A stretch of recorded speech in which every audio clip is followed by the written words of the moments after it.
महायुतीचं lead असेल काय सांगता? कोथरूडमध्ये महाराष्ट्रातलं विक्रमी लीड असेल असं मला नम्रपणे वाटतंय. त्याचं कारण कोथरूडच्या जनतेशी मी इतका जोडला गेलो की मला याची खात्री आहे की भरभरून मतं दिली असतील लोकांनी. आत्ताच लीड हा 38-39 गेला आहे. तो खूप म्हणजे आता त्याचे एक्झॅक्ट फिगर सांगणं हे थोडं उद्धटपणाचं होईल, पण बघू अजून एक तासाभरात चित्र स्पष्ट होईल.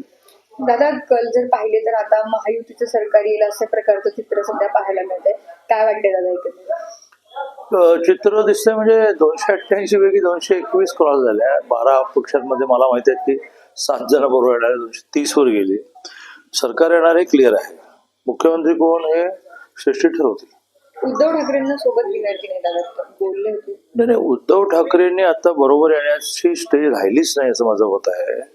इतकं ते आमच्या शीर्ष नेतृत्वावर जे आमचे आईवडील आहेत अशा मोदीजींवर अमितवर बोलले आहेत की कोणाला विचारलं, सार्वमत घेतलं तर कोणी काही ह्या मताच्या बाजूने नाही की यांना बरोबर घ्यावं. पण आमचं शीर्ष नेतृत्व मात्र खूप मोठ्या मनाचं आहे, लांबचा विचार करणार आहे.